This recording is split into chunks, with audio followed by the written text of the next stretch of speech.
இந்த கொழுக்கட்டையை பாருங்களா, பார்க்கவே எவ்வளோ ஒரு சூப்பராக இருக்கும். டேஸ்ட்டும் அந்தளவுக்கு சூப்பராக இருக்கும். நம்ம இந்த இலையில தான் பண்ணியிருக்கோம், ஆனால் டேஸ்ட்டு பாருங்கள் அந்தளவுக்கு சூப்பராக இருக்கும். இங்கே பாருங்கள் எவ்வளோ ஒரு சூப்பராக இருக்குது பார்த்தீங்களா.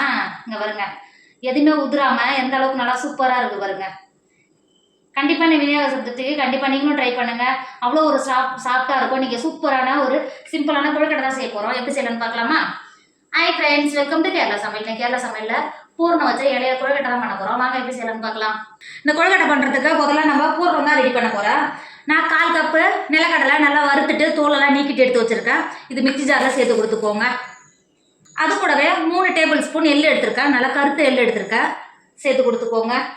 சேர்த்து கொடுத்துட்டு மிக்சி மூடி போட்டு மூடி ஒன்றும் பாதியமாக அரைச்சி எடுத்துக்கோங்க. இப்போ பாருங்கள் இந்த அளவுக்கு இருக்கணும். இங்கே பார்த்தீங்களா, இப்படி இருந்தால் தான் இடையில நமக்கு கொழுக்கட்டையோட கடிக்கும் போது இதோட டேஸ்ட் நல்லா சூப்பராக இருக்கும். இப்போ மாற்றி வச்சுக்கோங்க. இப்போது பூர்ணம் ரெடி பண்ணிக்கலாம். அடுப்பில் ஒரு இரும்பு வானல் வச்சுக்கோங்க. நான் 2 டேபிள் ஸ்பூன் நெய் சேர்த்துக்கிறேன். நெய் சேர்த்து பண்ணும்போது இதோட டேஸ்ட்டு இன்னும் நல்லா சூப்பராக இருக்கும். 2 டேபிள் ஸ்பூன் நெய் சேர்த்துக்கோங்க. நெய் சேர்த்து நெய் நல்லா உருகி வந்துருச்சு. இந்த ஸ்டேஜில் 1/4 கப்பு தேங்காய் துருவி எடுத்து வச்சுருக்கேன். இது உள்ள சேர்த்துக்கோங்க. சேர்த்துட்டு ஒரு 5 நிமிஷம் தேங்காய் நெய்யோடு நல்லா கலந்து கொடுத்துக்கோங்க. இந்த அளவுக்கு நல்லா கலந்து கொடுத்துட்டு நம்ம மிக்சியில் எள்ளோ நிலக்கடலையும் ஒன்றும் பாதியமாக அரைச்சி எடுத்து வச்சுருக்கோம்ல, உள்ளே சேர்த்துக்கோங்க. சேர்த்து கொடுத்துட்டு அது கூடவே ஒரு பிஞ்சு உப்பு சேர்த்துக்கோங்க. அது கூடவே 1/4 டேபிள் ஸ்பூன் ஏலக்காய் தூள் சேர்த்துக்கோங்க. சேர்த்துட்டு எல்லாம் சேர்த்து ஒரு 10 நிமிஷத்துக்கு நல்லா நெய்யோடு சேர்த்து நல்லா கலந்து கொடுத்துக்கோங்க. கலந்து கொடுத்துட்டு நம்ம சேர்த்த எள்ளு நிலக்கடலை எல்லாம் நெய்யோடு சேர்ந்து நல்லா வறுந்து வரைக்கும் நல்லா வறுத்துக்கோங்க. இப்போ பாருங்கள் ஒரு 10 நிமிஷம் நல்லா நெய்யோடு சேர்ந்து நல்லா வறுந்து வந்துருச்சு. நல்லா வறுந்து வரும்போது நல்லா வாசனை வர ஆரம்பிக்கும். இப்போ இந்த ஸ்டேஜில் 3/4 கப்பு வெல்லத்தை 1/4 கப்பு தண்ணி ஊற்றி நல்லா கரைச்சி வடிகட்டி எடுத்து வச்சுருக்கேன். தூசி ஏதாவது இருந்தோம்னா வடிகட்டி எடுத்து வச்சுருக்கேன். இப்போ இந்த வெல்லத்தை உள்ளே சேர்த்துக்கோங்க. நம்ம எள்ளு எல்லாம் சேர்த்ததுனால கொஞ்சம் வெள்ளை எக்ஸ்ட்ரா இருந்தாவே நல்லாயிருக்கும். கொஞ்சம் இனிப்பு கொஞ்சம் எக்ஸ்ட்ரா இருந்தால் தான் டேஸ்ட் இன்னும் நல்லாயிருக்கும். நல்லா கலந்து கொடுத்துக்கோங்க. கலந்து கொடுத்துட்டு ஒரு 5 நிமிஷத்துக்கு தேங்காய் நிலக்கடலை எள்ளு எல்லாம் சேர்ந்து சர்க்கரையோடு நல்லா வெந்து வரைக்கும் நல்லா வேக வச்சுக்கோங்க. இப்போது நம்ம கொழுக்கட்டைக்கு மேலே வைக்கிற மாவு தான் ரெடி பண்ண போகிறோம். அடுப்பில் ஒரு பாத்திரம் வச்சுக்கோங்க. 250 கிராம் கப்பில் 1 கப்பு அரிசி மாவு எடுத்திருக்கேன். இப்போ உள்ளே சேர்த்துக்கோங்க. உள்ளே சேர்த்துட்டு ஒரு 10 நிமிஷத்துக்கு அரிசி மாவு நல்லா வறுத்துக்கோங்க.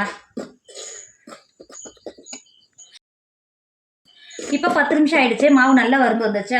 மாவு நல்லா சூடாகணும், ஆனால் கலர் மட்டும் மாறக்கூடாது. இந்த ஸ்டேஜில் 1 டேபிள் ஸ்பூன் நெய் சேர்த்துக்கோங்க. நெய் சேர்த்து பண்ணும்போது இதோட டேஸ்ட்டு இன்னும் நல்லா சூப்பராக இருக்கும்.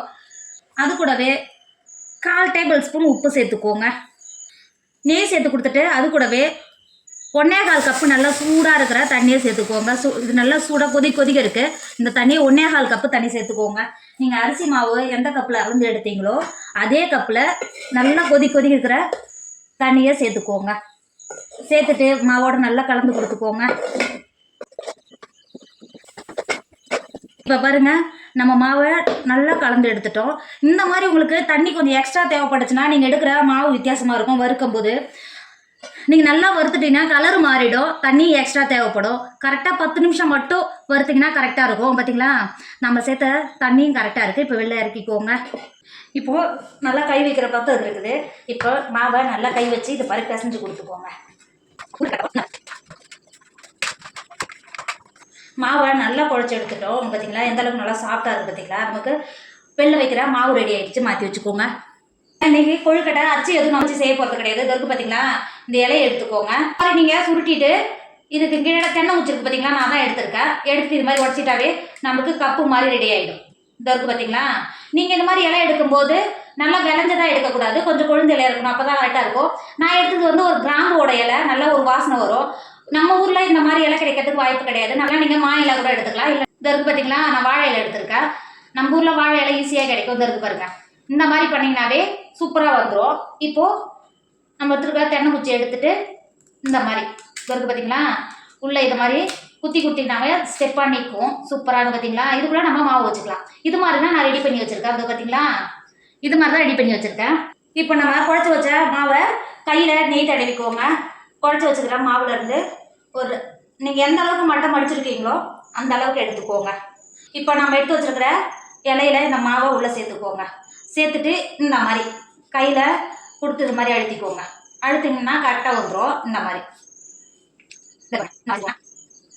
நல்லா அழுத்தி கொடுத்துட்டிங்கன்னா நம்ம ஏற்கனவே ரெடி பண்ணி வச்சுருக்கோம்ல எள்ளு பூரணம் அதை உள்ளே சேர்த்துக்கோங்க. இது எந்த அளவுக்கு பிடிக்குதோ அந்த அளவுக்கு நல்லா சேர்த்து கொடுத்துக்கோங்க.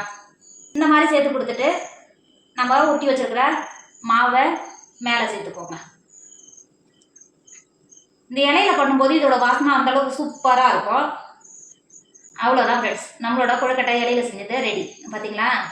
இருக்கிறதெல்லாம் இதே மாதிரி செஞ்சு எடுத்துக்கோங்க. இப்போ பாருங்கள், நம்ம கொழுக்கட்டையெல்லாம் முடிச்சு எடுத்துட்டோம். நமக்கு இது எக்ஸ்ட்ரா இருக்குது பார்த்தீங்களா, இது தேவையில்லை. இதை இப்படி தான் பண்ணி வைக்கணும், ஆனால் அது மாதிரி என்னால் பண்ண முடியல. இது எக்ஸ்ட்ரா இருக்குது பார்த்தீங்களா, இதை கத்திரிக்கோலை வச்சு கட் பண்ணிக்கோங்க. கட் பண்ணால் தான் பார்க்குறதுக்கு நல்லாயிருக்கும் வீடியோவுக்கு. அதனால் இந்த இலையை மட்டும் நான் கட் பண்ணி எடுத்துக்கிறேன். இப்போ பாருங்கள், கட் பண்ணி எடுத்துட்டோம். இப்போ கட் பண்ணி எடுத்தும்போது பார்க்குறதுக்கு எனக்கு ரொம்ப பிடிச்சிருக்கு. அதனால தான் இந்த மேலே இருக்கிற இலையை கட் பண்ணிட்டேன். இப்போ பாருங்கள், இட்லி பாத்திரத்தில் தண்ணி வச்சு நல்லா கொதிக்க ஆரம்பிச்சிச்சு. நம்ம இட்லி எல்லாம் ஊற்றுவோம் பார்த்தீங்களா, அது சின்ன பிளேட்டை நான் உள்ளே இறக்கி வச்சுருக்கேன். இப்போ நம்ம பிடிச்சி வச்சுருக்கிற கொழுக்கட்டையை உள்ளே இறக்கி கொடுத்துக்கோங்க. இந்த மாதிரி கொழுக்கட்டையை உள்ளே சேர்த்துட்டு மூடி போட்டு 15 நிமிஷம் வேக வச்சுக்கோங்க.